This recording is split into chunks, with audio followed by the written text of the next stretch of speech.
Pemirsa, terima kasih Anda masih bersama kami dalam seputar iNews Sumsel. Warga Kelurahan Dusun Tebatsari, Martapura, Kabupaten Oku Timur digegerkan oleh suara ledakan yang sangat keras. Setelah ditelusuri, suara tersebut berasal dari sebuah tempat penjual barang bekas atau rongsokan. Suara dentuman yang sangat keras dan sempat membuat geger warga Kelurahan Dusun Tebatsari, Martapura, Kabupaten Oku Timur berasal dari selongsong peluru yang diduga ingin dijual salah satu warga ke salah satu tempat penampungan barang bekas. Sesampainya di lokasi, warga menemukan korban yang telah tergeletak sebanyak 4 orang yang terdiri dari 3 pria dan 1 perempuan, serta 1 tas dan 1 karung kecil yang berisikan selongsong peluru.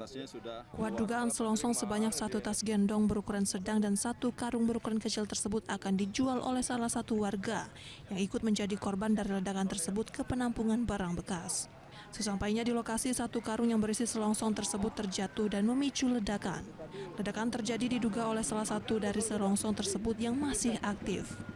Saat ini yang membawa selongsong dari bekas-bekas peluru ini, saya garis bawahi adalah selongsong, saat ini sedang dirawat di rumah sakit.